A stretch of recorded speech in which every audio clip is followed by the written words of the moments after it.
क्या कहेंगे चाचा, राहुल गांधी जेल जाने वाले हैं अब? सवाल ही नहीं उठता है। राहुल गांधी एक ईमानदार, सादगी पसंद और लड़ाकू आदमी है।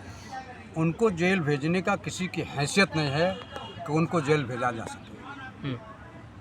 लेकिन मामला तो चल रहा है ना। कुछ नहीं, क्योंकि राहुल गांधी श्रीमती सोनिया गांधी के ऊपर ये नरेंद्र मोदी जी तरह तरह से एलिगेशन लगा करके ईडी को अपने कब्जे में ले करके और ईडी के माध्यम से इनको पर जो कार्रवाई कर रहे हैं।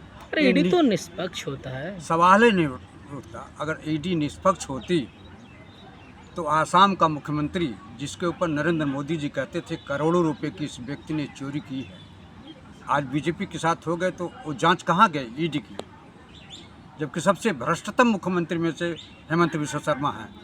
दूसरा, आप चले जाइए महाराष्ट्र में।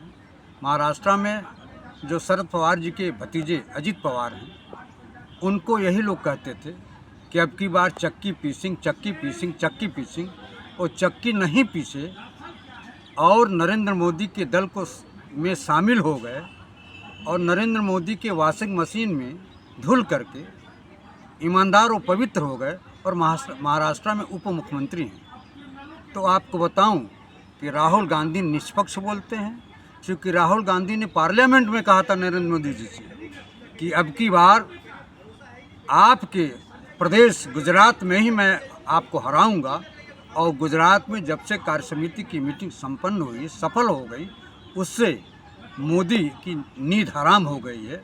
इससे बौखला करके जो ईडी का प्रयोग कर रहे हैं, आप बताइए 2014 से अब तक राहुल गांधी के खिलाफ, श्रीमती सोनिया गांधी के खिलाफ, बडेरा के खिलाफ, प्रियंका गांधी के खिलाफ। अरे लेकिन राहुल गांधी घोटाला किए हैं, तब तो जमा कर रहे हैं पैसे वो। आप बताइए, करोड़ों का घोटाला है। आप बताइए, वो कोई मिनिस्टर रहे हैं क्या?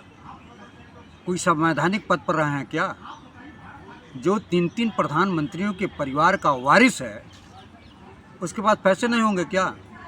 जिस परिवार में आनंद भवन जो करोड़ों रुपए की संपत्ति है, इंदिरा जी ने इस देश को डोनेट कर दिया, दान कर दिया। आपका जिसमें पंडित नेहरू प्रधानमंत्री आवास काल में रहते थे, उसको भी उन्होंने त्रिमूर्ति भवन को इस देश के नाम समर्पित कर दिया, जो कई हजार करोड़ रुपए का अपनी निजी संपत्ति देश को समर्पित कर दिया। वो परिवार बेईमान हो सकता है क्या? यह जानबूझ करके श्रीमती सोनिया गांधी पूछताछ चल रही है रॉबर्ट वाड्रा से भी। कुछ नहीं, वो भी जाएंगे जेल। आपको बताओ, हरियाणा के मुख्यमंत्री खट्टर ने पूरा का पूरा जांच करवाया। उन्होंने रिपोर्ट दाखिल कर दिया है कि इस पे कोई आरोप नहीं बनता है, इस पे कोई लेन देन में घोटाला नहीं हुआ है, निष्पक्ष जमीन है। इसलिए वो तो इनके गले की हड्डी खुद सीबीआई की हो जाएगी, ईडी की हो जाएगी कि जब एक प्रदेश का मुख्यमंत्री ने पूरा निष्पक्ष जांच करा लिया है, तो दूसरा जो दाखिल कर रहे हैं आरोप पत्र, ये निश्चित रूप से राहुल गांधी और श्रीमती सोनिया गांधी और उनके परिवार को बदनाम करने की नापाक कोशिश है।